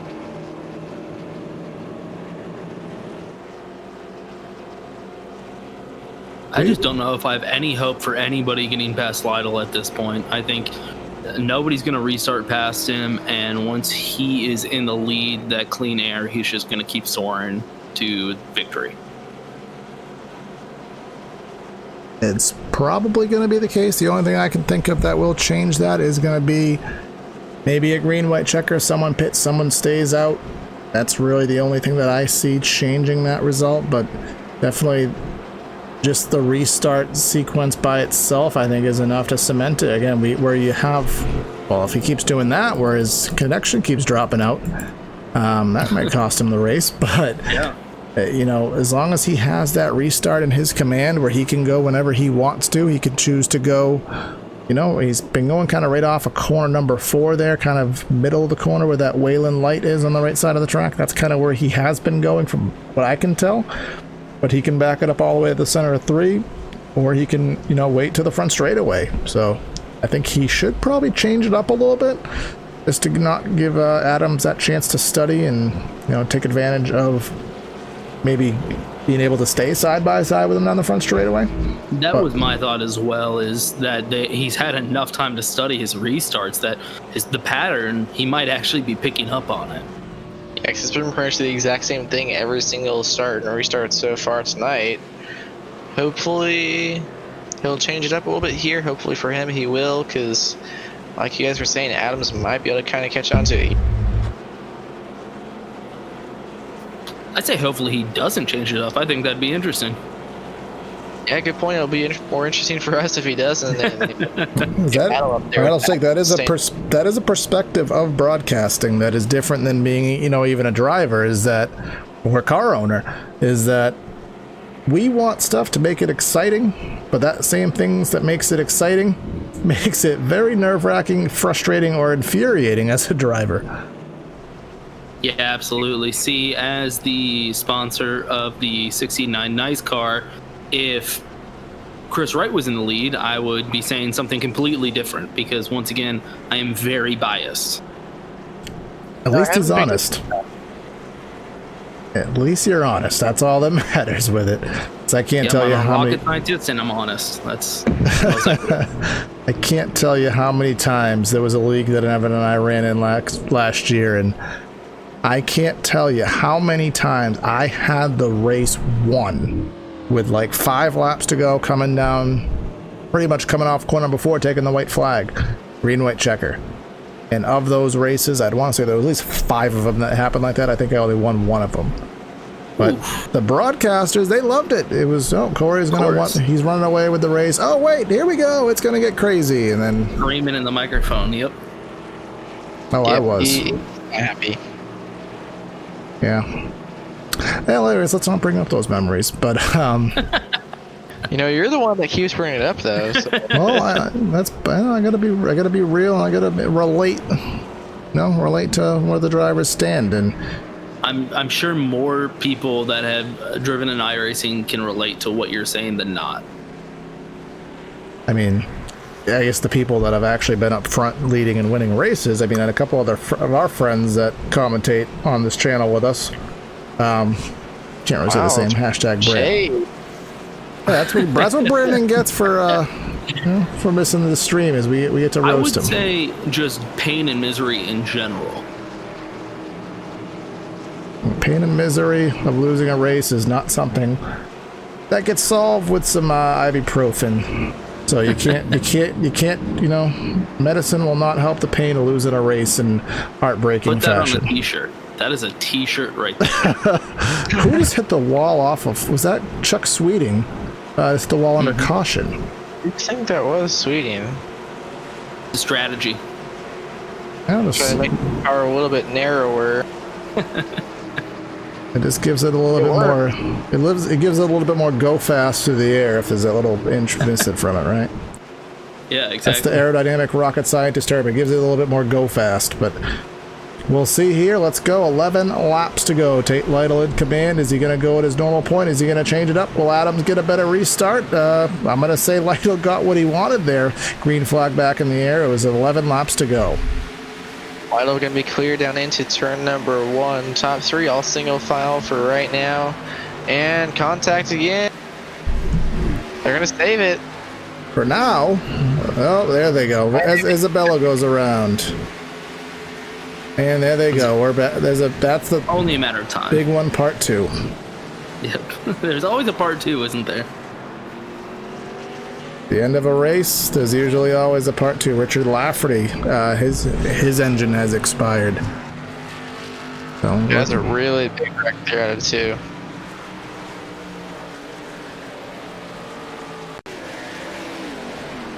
Alright, just checking out the replay here. So just trying to get the best perspective of it. Let's pull it up here on the screen from our chopper cam. Kind of the best place to see it. 31 into the back of the 4. 4 saves it. Did a hell of a job saving that machine. Got himself back on the track. Wiggle. Lee Shandura with the contact there. And then everybody essentially behind him just completely lost it. So yeah, if this keeps up, my number 69 car with Chris Wright might even get a top 10 finish. They just need to keep wrecking. So you're telling me there's a chance? all right, but we have one more. Let's see, probably have a couple more pace laps. We are going to step aside really quickly here, just grab a breather for the last restart of the race, we hope. So please stay with us. We'll be right back with you.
All right, we're back here on Sim TV. We're coming to what's probably going to be 6 laps to go here, assuming that the pace truck does take the lights off. I don't think it's going to take the lights off, but it may turn them off.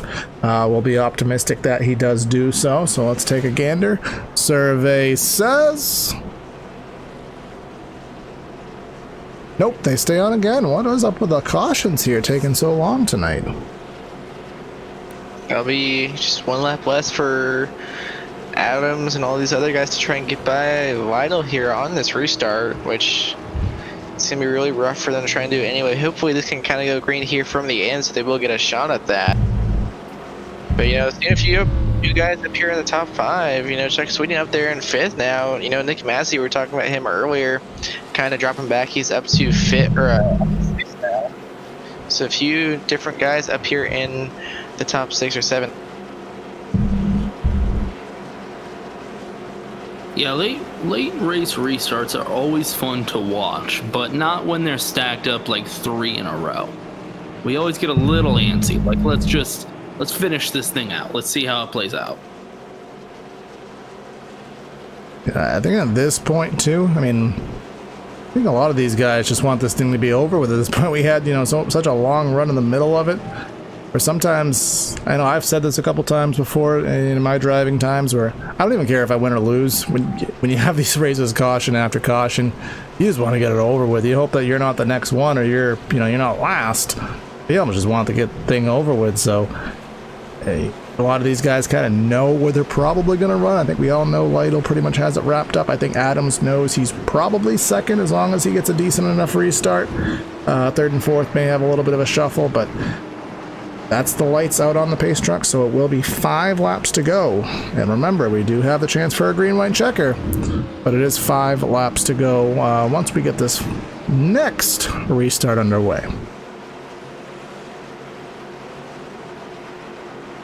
Top 5 can be Lytle, Adams, Leininger, Campbell, Massey, and Sweeting up there. That's going to be the top. Massey going to be back there in the 6th. A little bit of damage on the back end of that machine. Going to see if that affects him here, but coming through 3 and 4. Waiting for that pace truck to pull down into pit road. And there it goes, now waiting for Lytle. Is he going to go a bit earlier or later? Looks like a bit later now. There he goes. Adams timing it just a little bit better, but still not enough to stay by side. The green flag is waving in the air here, so are we going to make it back? Are we going to have another restart and go into overtime? Lytle gets the jump that he needs, but the battle is second on back. We are side by side for about the 5th position right now. That's Massey and Chuck Sweeting, 5th and 6th, and oh, we're wrecking again. That's the 26th round. Say, how much money are you willing to put in that we wreck again? I was just about to say it. 26 of Tyler Riggs going around, and seems like he actually was able to save it. I don't really think he got into anything there after the initial contact that set him around. Just opening up the replay right here. The two to the outside of him, and just kind of right hand hooked him there. The 2 of Kyle Lowry, and just spun right in the middle of the racetrack. And everyone missed him. Got himself back going. I'm sure he'll get 4 fresh tires and take another stab at it. And you know, Riggs, he started up there in 2nd at the start of this race, and definitely not the night he was looking for. Now back in 19th, last car on the late lap. We'll see if he can gain a few more spots here. It's coming down, gonna get 4 tires. But this could end up going into a little bit of overtime here. Yeah, I think we will definitely cue the overtime. Nobody pitting that I could see, but we've had such long cautions here, so I'm almost 100% certain this will be our first attempt at overtime, and I know, Evan, you will have the specifics of that.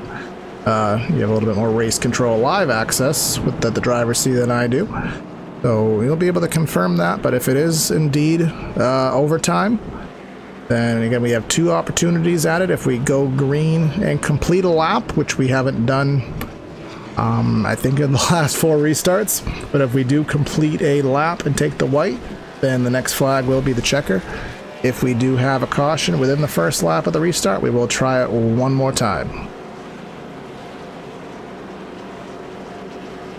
Now, all these tires are still pretty fresh. Even though we've ran probably about 25 laps or so on them now, we've only ran like 1 or 2 or 3 under greens.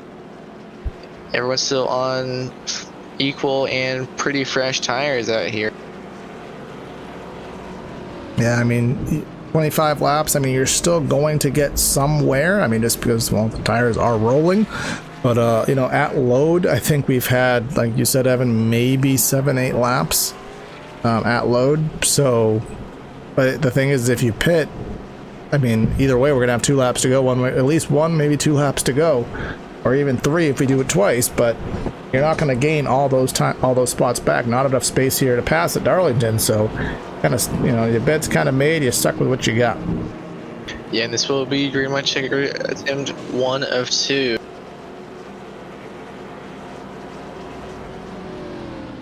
So at most we'll have 2 more restarts. Hopefully we can make it all happen here on this one Green White Checkered and get this race finished. And then probably most of the drivers are kind of wanting that to happen now, especially after all this pacing these last few laps. Yeah, again, it typically happens like that. A race will start off a little rough, which this race really didn't start off rough at all. Started off pretty good. And then we ended up having, green flag stops, whole cycle, kind of whipped right through the middle section of it. It was just flying by, and then right around 30, 40 laps to go, we had a caution there when we were talking to Johnny Thomas, and just weren't able to shake it after that. So I guess ultimately, we blame Johnny Thomas because we were talking to him, and that was the first caution that ruined the streak. So I guess it's all his fault, right? I think blaming Johnny Thomas is always a safe bet. I do that, in my day-to-day life, in fact, even at work. All right, I'm cool with it. Oh my goodness. What is going on with these extended caution flags or something? We got like foxes running on the track, or are we... Are we going 1 lap, or is it actually going to be 2 laps? It's going to be, 2-lap shootout. But Okay. we're just, for some reason, I do not know why these cautions are so extended. I mean, it's funny because... Well, once again, we can just blame it on Johnny. It's funny because in the iRacing quarterly build, at the longer tracks, 2 miles and longer, they actually expedited caution. So the longest pacing cycle you'll actually have at a Talladega, Pocono, Indianapolis, even a Michigan, I think Auto Club they did. The maximum of 3 laps. So it saves you roughly about 5 minutes per caution flag. I almost feel like all of those extra laps they took off those tracks, they've added them to every other track. Because every other track, I feel like the cautions have been brutally long. But...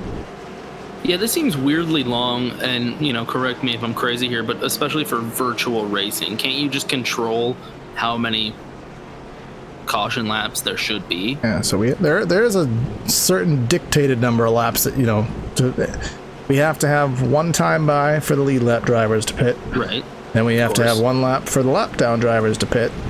And then we usually have to have an assembly lap where everyone gets doubled up, stacked up, and ready to go. And then, essentially we go green. So usually that's about 4 laps per caution, but why we're stretching 5 and 6, I don't know. But all that matters is we're getting ready. We are, as I said, doubled up, stacked up, and ready to go back. Green flag racing for Green White Checker attempt number 1.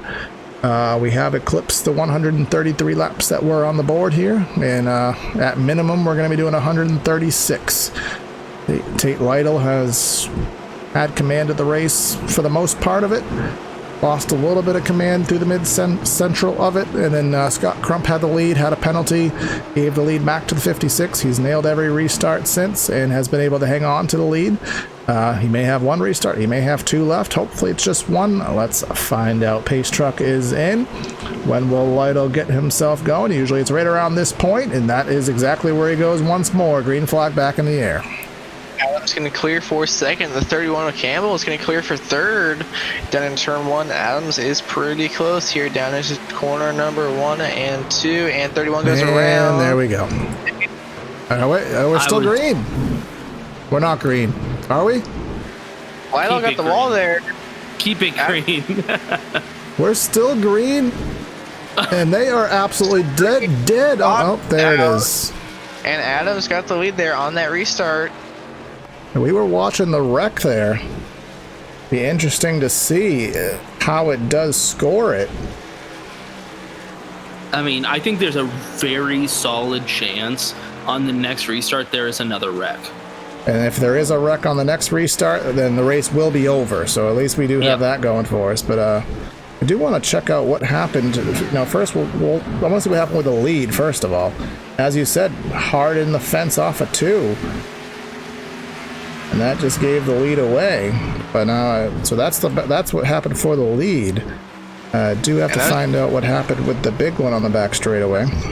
I mean, when that caution came out for Lytle, because if it came out just a second sooner, or 2 seconds sooner, or something like that, then he would still have the lead. Yeah, it was amazing that caution didn't happen when it did, because it really took forever to come out, even though that wreck. There was a Leininger in the 31, and then again, right hand hook there. There's the 2, the 25 of Marshall Stanley, Benny Key. There's Chris Wright, the 69, and more contact, the 22 of Lowry. And it looks like Brandon Key actually got around it, didn't he? I think he did. No, he got a little sideways. I don't know if he has no rear bumper on that machine, so not doing too. But he's in the top 10. With the carnage, he still has the top 10 with no rear bumper, so still doing something right. But well, his podcast is terrible, so that's something going for him. Yeah. I was trying to think of a sound effect off the top of my head, and I just didn't come up with one, so I just said yeah. So I guess that's a sound effect in itself, right? I hope he's listening. I hope he's listening. But it looks like they changed the restarts to single file here for this last one, so hopefully we should be able to get going here and finish this one under green. Yeah, we are running a little bit long here on time for what we usually run with broadcasts. We will be expediting our post-race show, just talking to the winner of the race. We kind of give a little heads up to the drivers that we won't be talking to the winner tonight, but we don't know who that winner is going to be. The 95, he got the lead there just off of a mistake. Really, there's no other way to say it, guys. The 56, he's been absolutely clutch on every single restart. Clutch through all the race, and then just flat made a mistake. And we'll see if he has enough. Maybe there's some damage to that machine. Maybe it's not steering properly, or maybe it's perfectly fine. He can get back up on the wheel. But it's going to be hard to do it in just 2 laps and get back by that 95. Yeah, Adams, he hasn't been up here in the lead on a restart, so Lytle's going to have nothing to gauge off of on when he will go, so it's going to be really hard for him to get a good restart. So I think Adams is kind of in the best position here. I think Lytle is a bit faster, but it's just going to be really hard for him to get back by. Yes, indeed it will.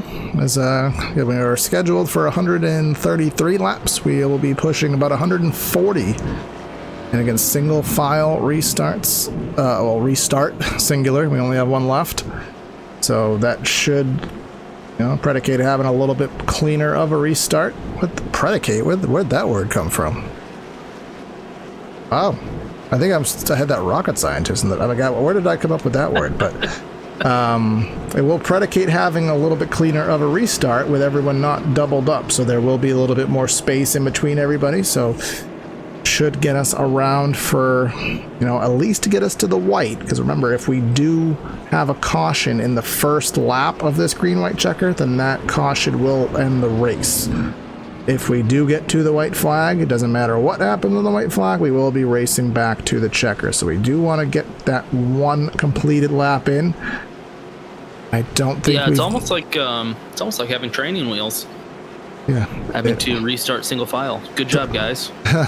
It is something that's quite often done in the dirt racing side of motorsports, where there'll be usually about 3 cautions, double file shootout style, and then if after 3 cautions, you guys still haven't figured it out, they will dictate to a single file restart. And it does, it works. It genuinely does work. It does clean up the racing. Everyone has a little bit more space, but, jokingly aside, it is kind of the case, Rattlesnake, where you're almost putting the training wheel. I can't trust you guys to be clean normally, so I got to spread you out. We got to socially distance. Yep. COVID-19 going on there on the track. I don't know if you're allowed to say that on YouTube, and it's direct words, so if this video gets demonetized, you can take that up with Kyle afterwards, but... Are you really not allowed to say that? There was on YouTube? there was a very long, there was about a month's time where you were not allowed to reference the terminology of the situation because they didn't want people making money off of, you know, a worldwide issue. About a serious issue in the news that the world's so dealing with? I think they've loosened up on it, but I hope so. That is very sad to hear. But all that aside, we are ready for what will definitively be the final restart of the evening. Now, Josh Adams is going to have the advantage of being the leader, and he's going to go earlier than anybody's gone. Green flag back in the air, and he's going to get a 3-car length jump right off the bat. Really far ahead. File. Yeah, we'll see down here is turn 1 if Lido can gain up any ground there. Look at him go. He's almost up by half a second. Turn 2, you get a little bit tight. Oh, Lido in the wall again is Lido. 3rd, 4th now, maybe 5th. How things have gone downhill in a matter of 5 minutes for Tate Lytle with the amount of cautions we've had and just made that mistake, but we did reach the white flag, so next flag will end the race, and that'll be the checker. Josh Adams, I mean, we talked about him not having the greatest run. We talked about him in the latter end of the top 10, even out of the top 10 at times, just thinking that maybe just Darlington isn't about him tonight. But, you know, restart after restart, he found himself there. He got himself in the position he needed to be in. And then when it matters, look where he finds himself. He's on the top of the scoring pylon, and he's going to come off a corner number 4, and he's going to win the belly up Southern 200. Josh Adams is your victor at Darlington. And Did Kawino in not second. see that coming. Kawino in second at 12 of Damian Leininger. And 3rd, Nick Massey with all that rear end damage is going to come home 3rd. Again, excellent drive there by Josh Adams, and you have to feel for Tate Lytle with the run he had to lose it in that fashion there, you know, on that caution after caution sequence. So you know, got a feel for him, but of course, congratulations go to the 95. So let's go ahead and put on the screen right now your final results here from the Darlington Raceway. You can see where your favorite driver may have finished in tonight's efforts. Josh Adams with the win by a half second. Damian Leininger, Nick Massey, Tate Lytle, Chuck Sweeting gets the top 5. Then Z Shandura, Vincent D'Isabella, Dylan Thomas, Tyler Riggs, and Brandon Key. And the remaining drivers will flash by on the screen. So looks like Josh Adams is doing his Polish victory lap here, made famous by Alan Kawicki. Or is he doing it? Is he doing that, or is he turning around? Nope, he is doing the Polish victory lap around the track as 11th through 20th do come on the screen. Oh, he's going to turn around and do some donuts here on the front straightaway. So we're going to grab him and talk to him very quickly here tonight. Again, we're only going to have time for just that one interview tonight just because we are running a little bit long here. So we will grab him very quickly. I got him ready, so that is your results. And let's grab the man himself, the number 95 for Rubbins Racing Motorsports, Josh Adams. All right, Josh, I mean, we were talking about you all race, man, and it didn't seem like you had the car you needed, but you proved us wrong. You came through, you fought through the restarts, took advantage of a situation. Here you find yourself in victory lane. Yeah,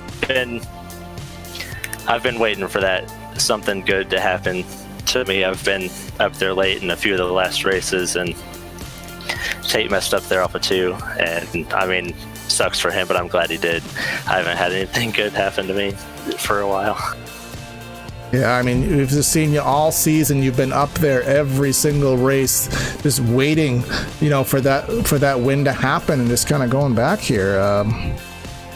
Yeah, all the way since Daytona. So finally get yourself back in victory. But what was it like, man? We had such a lot of green flag racing. The pace really slowed off. What was it like there on those old tires, middle of the race? It was a mess. I thought I did a decent job saving mine. There were some guys in front of me that did a better job.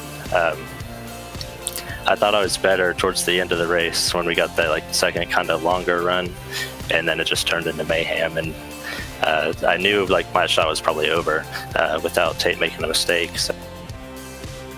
Caution after caution. I mean, you couldn't get the restart you needed, but you got that mistake he made. You took advantage of it. You got yourself in victory lane, and we're wrapping up the regular season. So you get yourself that confidence, and now we're heading into Vegas, then eventually to North Wilkesboro in 2 weeks' time. So, what are your thoughts, Vegas, and going to the unknown, especially at North Wilkesboro? Definitely looking forward to both. Vegas is a really fun place to race. Usually, I think even without the dynamic track, we might have a couple of lanes down in 1 and 2, so that'll be fun. Nobody really knows North Wilkesboro in this car, so that's definitely going to be fun. So it's going to be a fun show. Yeah, we'll be looking forward to it and watching you and see what you can do. Who do you want to give a shout out for tonight's efforts? Protect App, my sponsor, Brian there, finally got him in victory lane. I didn't have them on the car when I won Daytona. And I've been telling them I'm going to get them to victory lane soon, and I finally did. Wingman Sports. Anybody that wants to do some racing for money, go to www.wingmanunderground.com. Sign up for some races there. And I'm not sure who they are. I think they're Nick's friends, Ben and Claudia. I guess they're watching us, so shout out to them. Just my whole team. All right, man. Congrats again on the finish, and I'm sure we'll be talking to you soon. Thank you. All right, so that is your winner, Josh Adams, and congratulations go to him on his efforts. And do want to give a thanks again to Evan Black for helping me out. Brandon Kreutz is still figuring out his technical issue. Should be back next week. And Rattlesnake, I know it's your first time in the booth, but you were a good person. You were fun to talk to. And what were your thoughts on tonight? Yeah, I mean, I think my biggest takeaway from tonight was how good I am at this. It actually impresses me even. No, I'm laughing at I'm not laughing at what you said. I'm laughing at the joke, I think. I mean, I think I'm maybe the best commentator of all time. I agree. What are your thoughts on that, Corey? I mean, Bob Jenkins, we could put him to shame. There we go. Indy 500, here we go. But we do want to thank you for being on board with us. And, you're always welcome anytime. And I want to thank again Evan for coming out as a one-time deal, helping us out here. So Corey Silva, Evan Black, and Rattlesnake wrapping things up. Have a great night, everyone, and we'll catch you next time. Good night. Yep.